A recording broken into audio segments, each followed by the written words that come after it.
أما بعد فأعوذ بالله من الشيطان الرجيم بسم الله الرحمن الرحيم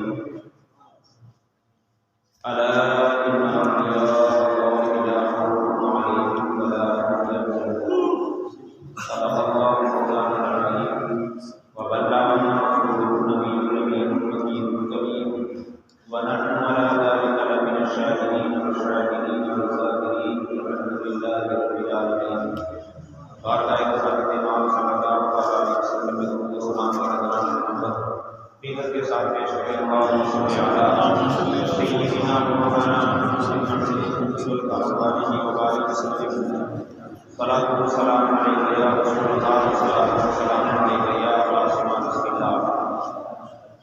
اللہ رب العزت نے ہمارا اور سارے عاشقان اولیاء کرام کے لیے بہت بڑا کرم اور فضل فرمایا ہے کہ اس رب قدیر نے ہمارے ہاتھوں میں اولیاء کرام کے دامن کیے۔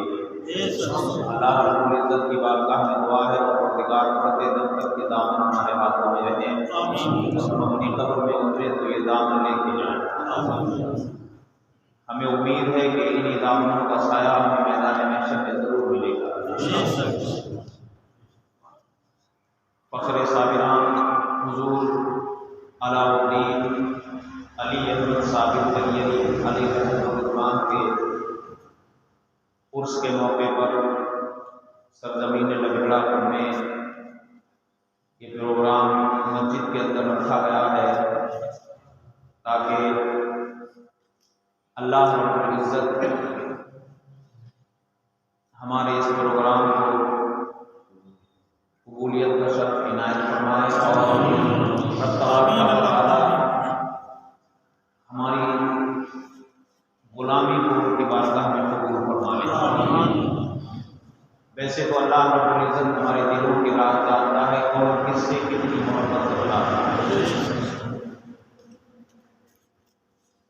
حضور صابر پاک رضی اللہ تعالیٰ عنہ کی ذات محتاج تعارف نہیں ہے، آپ صابروں کے سردار ہیں۔ آپ زبدۃ الاولیاء میں آپ کو اللہ رب العزت نے عظیم مرتبے سے نوازا۔ دو تین شعر ان کی شان میں سماعت کریں تو اسے اور پڑھ لیجیے۔ صلی اللہ علیہ وسلم صلاۃ و سلام علیک یا حبیب اللہ۔ السلام حضرت مخدوم صابر سلام، السلام حضرت مخدوم صابر سلام، السلام والی کلیب شہ عالی مقام، السلام والی کلیب شہ عالی مقام، السلام فاطمہ زہرا علی کے لاڈلے، السلام فاطمہ زہرا علی کے لاڈلے، السلام وارث شبیر و شبر، السلام وارث شبیر و شبر، السلام اور خود ہی فانی خود ہی باقی خود ہی میت خود ایمان، خود ہی فانی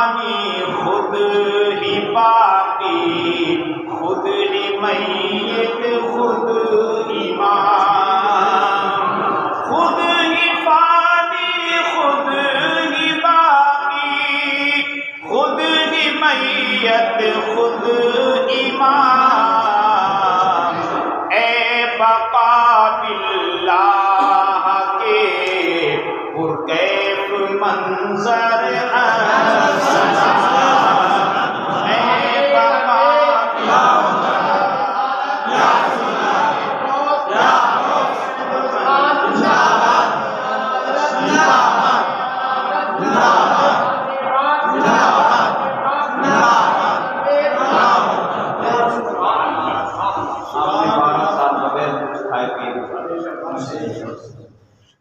بندہ اور بن کھائے زندہ، بندہ اور بن کھائے زندہ، ہو نہ ہو کچھ راز ہے، بندہ اور بن کھائے زندہ، ہو نہ ہو کچھ راز ہے، بندہ اور بن کھائے زندہ، ہو نہ ہو کچھ راز ہے، اے خدا کے خاص بندے، بندہ پرور سلام، خدا کے خاص بندے، بندہ پرور سلام۔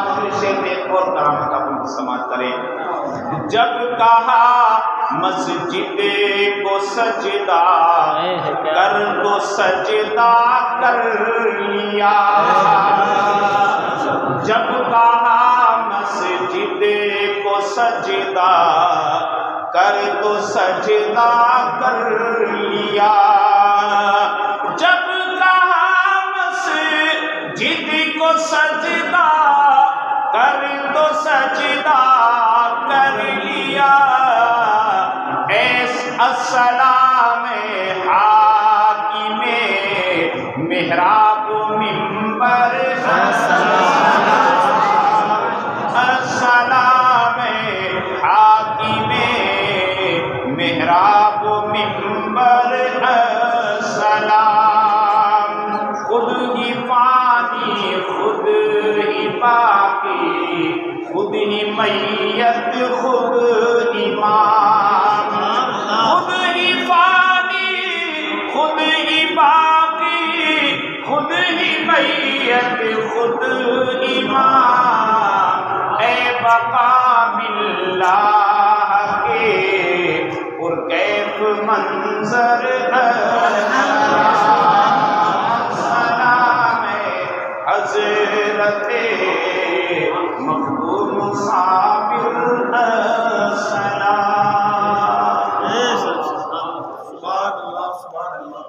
الا ان اولیاء اللہ لا خوف علیہم ولا هم يحزنون۔ خبردار، اللہ کے ولیوں کو نہ کوئی خوف ہے اور نہ ہی وہ رنجیدہ ہوتے ہیں، نہ ہی وہ غمگین ہوتے ہیں، نہ ہی انہیں کوئی خوف ہوتا ہے، نہ ہی اپنی جانوں کا خوف ہے اور نہ ہی اپنے چاہنے والوں کا کوئی غم ہے۔ اللہ رب العزت اولیاء اکرام سے بڑی محبت کرتا ہے۔ اولیاء ولی کی جمع ہے، ولی کا مطلب ہوتا ہے قربت والا، ولی اللہ کا مطلب ہوا اللہ کے قربت والا، جسے اللہ کا قرب نصیب ہے، اللہ جس سے پیار کرے وہ ولی ہوتا ہے۔ ایک اللہ کے نبی گزرے حضرت جرجیس علیہ السلام، ان کا زمانہ تھا، ایک بادشاہ تھا اس زمانے میں مشرک، وہ اپنے آپ کو خدا کہتا تھا، بڑا ظالم تھا، اپنے آپ کو رب کہلواتا تھا۔ قحط پڑ گیا اس کے زمانے میں، بادشاہ کی رعایا بادشاہ کے پاس آئی اور کہنے لگی ہم لوگ بھوکے مرنے لگے ہیں، ہمارے جانور پیاس کی وجہ سے دم توڑنے لگے ہیں، ہماری کھیتیاں سوکھ چکی ہیں، ہمارے باغات اجڑ چکے ہیں، ہم برباد ہو چکے ہیں، آپ ہمارے حاکم ہیں، کچھ انتظام کیجیے، کچھ ہمارے لیے انتظام کریں۔ اس ظالم بادشاہ نے اللہ کے نام ایک خط لکھا اور اس خط میں گندی زبان استعمال کی، اپنے آپ کو مغرور اور متکبر بنا کے اس نے وہ خط لکھا، اور اس خط میں یہ لکھا، یہ خط میری جانب سے اللہ کی طرف۔ اس کا مضمون یہ تھا کہ اے اللہ، اے رب، اے جرجیس کے رب، تو بارش کا نزول فرما دے، بارش فرما دے۔ اگر تو نے بارش نہیں کی تو تجھ پر ایسا حملہ کروں گا کہ تیری ساری مخلوق دیکھتی رہ جائے گی۔ اس نے یہ طعنہ دیا، اس نے یہ دھمکی دی اللہ رب العزت کو۔ بھلا رب سے رب کو کوئی دھمکی دے سکتا ہے؟ لیکن اس ظالم نے رب کو دھمکی دی، خط میں لکھا بارش برسا دے، پانی کی برسات کر دے، ورنہ تم پر ایسا حملہ کروں گا کہ تیری ساری کائنات دیکھتی رہ جائے گی۔ اور وہ خط لکھنے کے بعد حضرت جرجیس علیہ السلام اس وقت کے نبی تھے،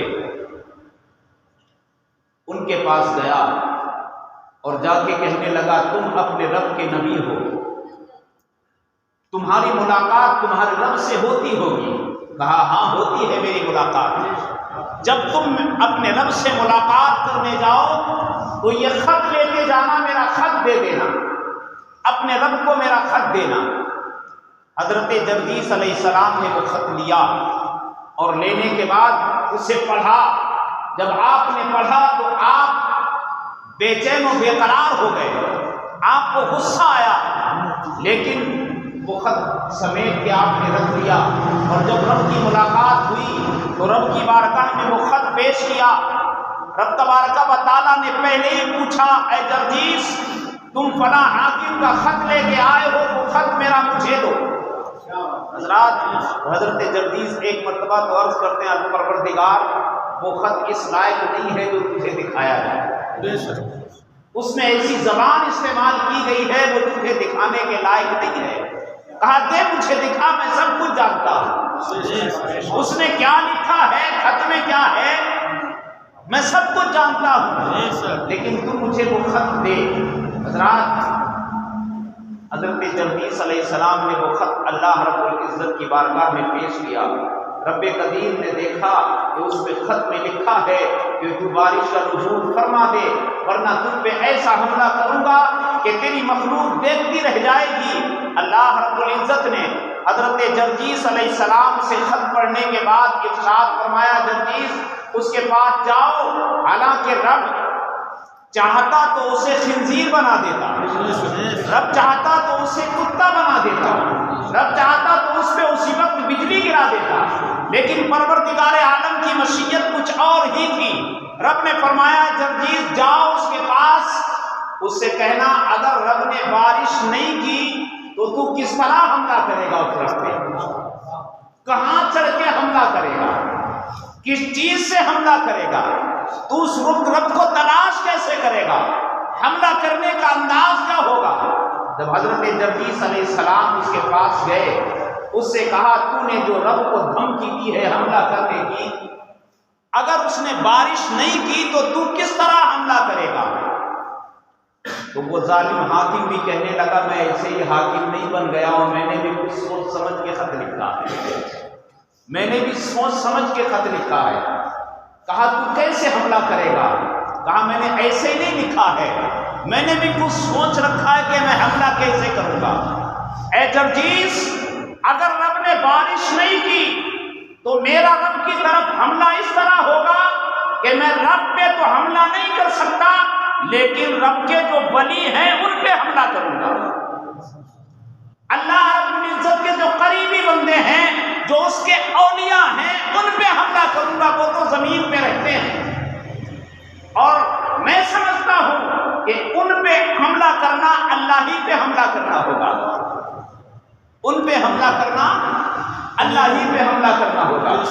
حضرت جرجیس علیہ السلام اس کا یہ پیغام لے کے رب کی بارگاہ میں گئے، پروردگار وہ تو یہ کہہ رہا ہے کہ میں رب کے ولیوں پہ حملہ کروں گا، اور میں سمجھوں گا کہ میں نے ان پہ حملہ کر کے اللہ ہی پہ حملہ کیا ہے۔ اللہ اکبر۔ پروردگار عالم یہ کہہ سکتا تھا، یہ فرما سکتا تھا کہ جرجیس اس سے جا کے کہہ دینا کہ تجھے ایک سانس لینے کی مہلت نہیں دے گا، تو حملہ کیسے کرے گا؟ لیکن نہیں، پروردگار عالم نے فرمایا، رب کائنات نے فرمایا جرجیس جاؤ اس سے کہہ دینا میرے ولیوں پہ حملہ نہ کرے، میں بارش برسا دوں گا، میں بارش کر دوں گا۔ اس جملے سے پتہ یہ چلتا ہے کہ اللہ رب العزت کو اپنے ولیوں سے کتنا پیار ہے۔ اس سے پتہ چلتا ہے کہ اللہ رب العزت اپنے ولیوں سے کتنا پیار فرماتا ہے۔ جاؤ اس سے کہہ دینا، رب کی بارگاہ میں اس نے اتنی بڑی بات بولی، اتنا بڑا بول دیا، لیکن جب اللہ کے ولیوں کی بات آئی تو کہتا ہے میں بارش کر دوں گا۔ اس سے کہہ دینا میرے ولیوں پہ حملہ نہ کرے، میرے ولیوں کو نہ چھیڑے، میرے ولیوں کو جو چھیڑتا ہے تو مجھے تو پتا ہے۔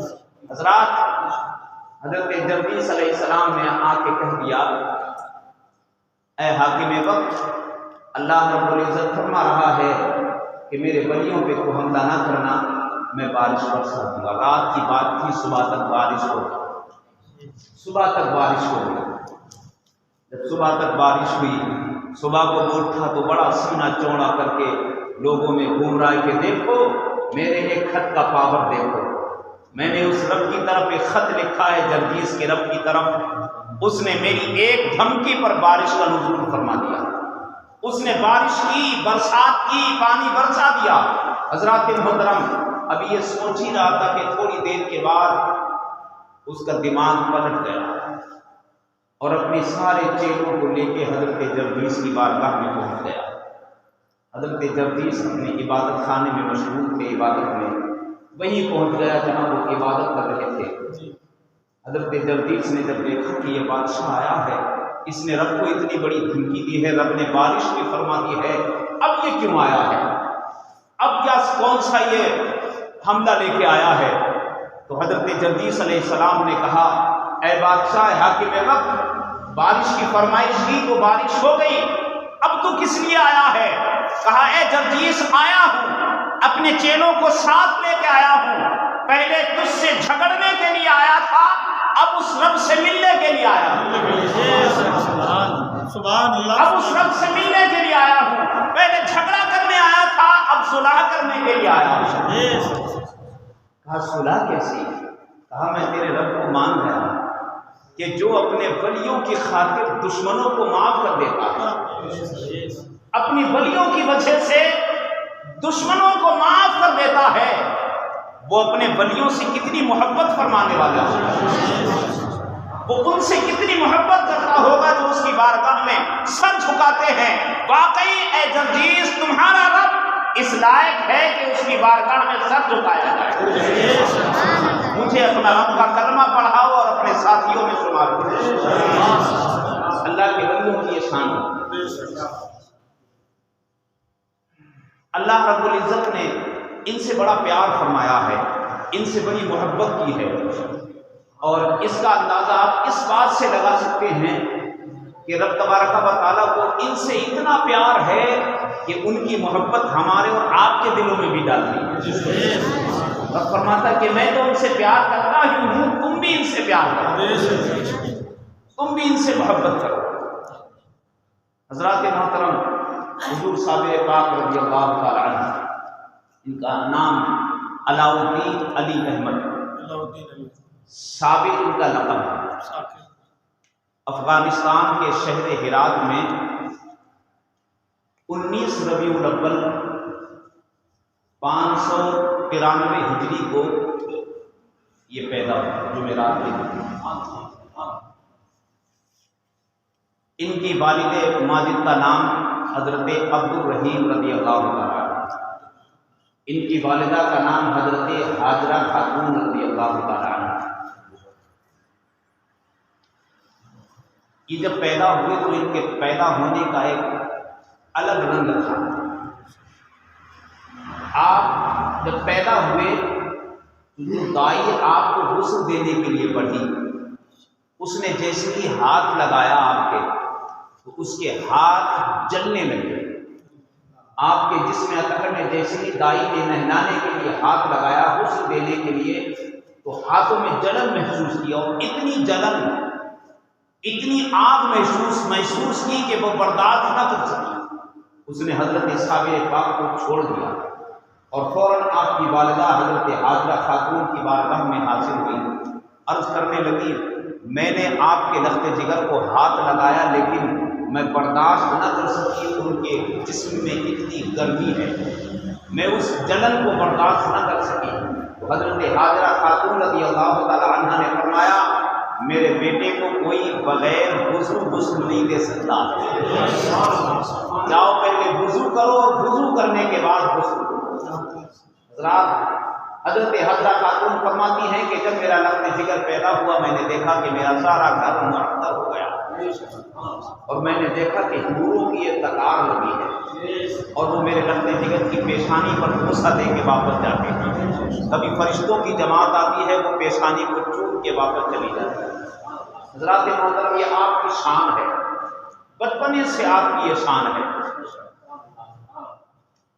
حضرت صابر پاک رضی اللہ تعالی عنہ کہ بچپنے کا یہ عالم ہے کہ آپ جب پیدا ہوئے تو آپ ایک دن پہلے سال 1 سال تک آپ نے ایک دن روزہ رکھا اور ایک دن دودھ پیا، یعنی ایک دن دودھ پیتے تھے اور دوسرے دن روزہ رکھتے تھے۔ یہ معمول آپ کا 1 سال تک رہا اور جب دوسرا سال لگا تو آپ 2 دن روزہ رکھتے تھے، ایک دن دودھ پیتے تھے، اور جب تیسرا سال لگا تو آپ نے دودھ چھوڑ دیا۔ کبھی جو کی روٹی مل گئی وہ کھا لی،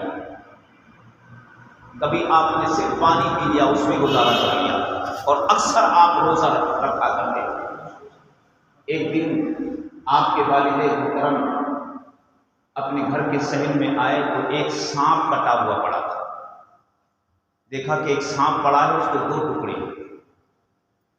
آپ نے اس سانپ کو دیکھا، فوراً اپنے بیٹے علی احمد علاء الدین صابر کو بلایا اور کہا بیٹا یہ سانپ کیسا پڑا؟ اور حضور ابا حضور یہ ہمارے گھر میں آیا تھا اور ہمارے گھر میں آنے کا اس کا کام کیا ہے؟ یہ سانپوں کا سردار تھا، ہم نے اسے قتل کر دیا ہے اور باقی جتنے سانپ ہیں ان سے وعدہ لے لیا ہے کہ وہ ہمارے خاندان میں کسی گھر کے اندر داخل نہیں ہو سکتا۔ یہ آپ کے بچپنے کی شان ہے۔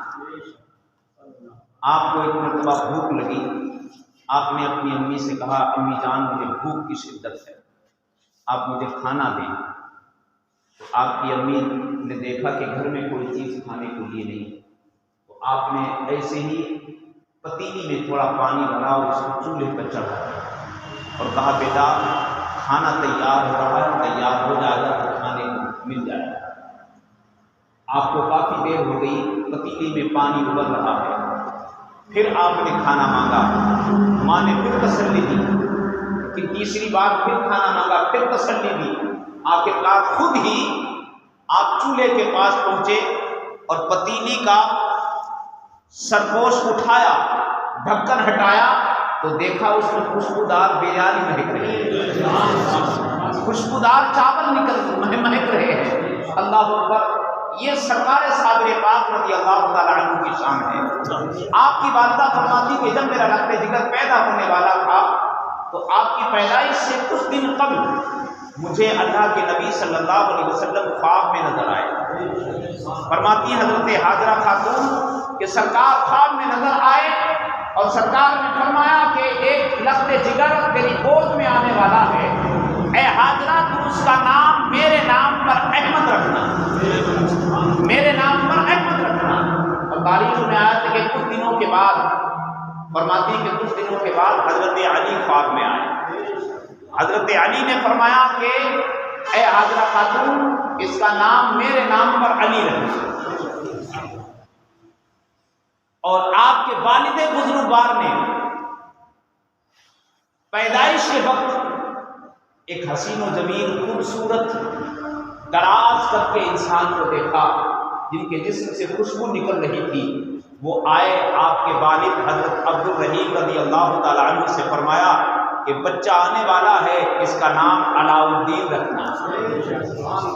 آپ کی والدہ نے، ماں نے علی اور احمد دونوں نام رکھے، اور آپ کے والد نے علام الدین رکھا۔ حضرات یہ سب حضرت خواجہ صابر پاک رضی اللہ تعالیٰ عنہ کے نام رکھنے کی وجہ ہے۔ جو اللہ کے ولی ہوتے ہیں ان کا نام بھی کسی وجہ سے رکھا جاتا ہے، ان کا بھی نام رکھنے کا بھی سبب ہوتا ہے۔ 6 سال کی عمر ہوئی، آپ کے والد بزرگوار دنیا سے کوچ کر گئے، آپ یتیم ہو گئے۔ آپ کی والدہ غربت میں زندگی گزار رہی تھی، نہایت غربت میں کئی دن کے فاقے ہو جاتے تھے۔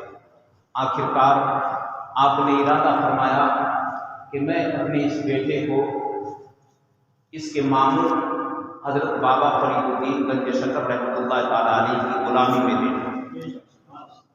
تو آپ اپنے اس دست جگر کو لے کر ہرات سے پاک پٹن پہنچی اور اپنے بھائی حضرت بابا فرید الدین گنج شکر رحمۃ اللہ تعالیٰ علیہ کی بارگاہ میں عرض کی کہ بھائی جان، آپ کو معلوم ہے کہ اس بچے کے والد فوت ہو چکے ہیں، اب میں تنہا ہوں، اس کی پرورش مجھ سے کما حقوق نہیں ہو سکتی ہے، لہذا میں چاہتی ہوں کہ آپ اپنی غلامی میں اسے قبول فرما دیں۔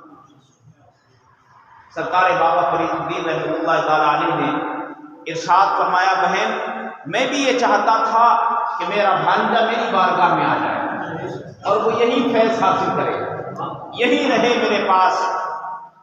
حضرات محترم، سرکار بابا فرید الدین گنج شکر رحمۃ اللہ تعالیٰ علیہ نے فوراً آپ کی والدہ کے سامنے آپ کو بلایا اور بلانے کے بعد کہا، بیٹا اس وقت کم و بیش آپ کی 11 سال کی عمر تھی، بلایا بیٹا، کہا بلانے کے بعد کہا آپ کی ماں کے سامنے کہ بیٹا آج سے اس لنگر کے مالک تم ہو، یہ لنگر جو بٹتا ہے یہ تمہارے ذریعے بٹا کرے گا۔ حضرات محترم، سرکار صابر پاک رضی اللہ تعالیٰ عنہ کی صبح سے ڈیوٹی لگی، آپ ناشتے کے وقت اپنے حجرے سے باہر نکلتے، لنگر تقسیم کراتے، پھر اپنے حجرے میں داخل ہو جاتے۔ یہ آپ کا روزانہ کا معمول تھا، کھاتے کچھ نہیں تھے، نکلے حجرے سے، لنگر تقسیم کرایا، پھر حجرے میں داخل ہو گئے، پھر کھانے کا وقت ہوا، پھر نکلے، پھر حجرے میں داخل ہو گئے، شام کے کھانے کا وقت ہوا، پھر حجرے میں داخل ہو گئے۔ اس طرح 12 سال گزر گئے۔ ایک دن حضرت بابا فرید الدین گنج شکر رحمۃ اللہ تعالیٰ علیہ آپ کے حجرے کے قریب سے گزرتے ہیں تو اندر سے سسکیوں کی آواز آتی ہے، رونے کی آواز آتی ہے۔ آپ اندر داخل ہوئے، بیٹا روتے کیسے ہو، رونے کی وجہ کیا ہے؟ کہا مامو جان، اللہ رب العزت نے مجھے امتحان میں ڈال دیا، پروردگار عالم نے ساری دنیا سے مجھے بے تعلق کر دیا ہے، اس دنیا سے اللہ رب العزت نے میرا تعلق ہٹا دیا ہے، اور میں ڈر رہا ہوں کہ پروردگار عالم میرے راہ سلوک میں جو اختیار کیے ہوئے ہوں کہیں اس سے میں ڈگمگا نہ جاؤں۔ حضرات محترم، تو آپ نے دعا فرمائی، اور دعا فرمانے کے بعد کہا بیٹا میں تمہارے لیے دعا کروں گا۔ حضرت صابر پاک کا بات معمول رہا، اور آپ نے ارشاد فرمایا، مامو جان آپ یہ ہدایت فرما دیں کہ آج سے میرے حجرے کے قریب بھی کوئی نہ آئے، میرے حجرے کے آس پاس کوئی شخص نہ آئے، اگر کوئی میرے حجرے کے آس پاس آئے گا ہو سکتا ہے کہ اس سے کوئی نقصان پہنچ جائے۔ حضرات محترم، ایسا ہی ہوا، آپ کھانا بٹواتے تھے، اندر داخل ہو جاتے تھے، پھر بٹواتے تھے، پھر اندر داخل ہو جاتے تھے۔ ایک دن ایسا ہوا کہ حضرت بابا فرید الدین گنج شکر رحمۃ اللہ تعالیٰ علیہ کے ایک بیٹے نے آپ کو جو حجرے میں آپ تشریف فرما تھے، حجرے سے جھانک کے دیکھ لیا، اسی وقت وہ زمین پہ گرے اور روح پرواز کر گئی۔ اسی وقت آپ کے بڑے بیٹے کا انتقال ہو گیا۔ حضرات محترم، حضرت بابا فرید الدین رحمۃ اللہ تعالیٰ علیہ نے برداشت کیا، صبر کیا، بیٹے کی تجہیز و تکفین کر دی، لیکن حضرت صابر پاک سے کچھ نہ کہا، کیونکہ آپ پہلے فرما چکے تھے کہ کوئی بھی میرے حجرے کے قریب نہ آئے۔ حضرات ایک دن ایسا ہوا کہ بابا فرید الدین رحمۃ اللہ تعالی علیہ کا دوسرا بیٹا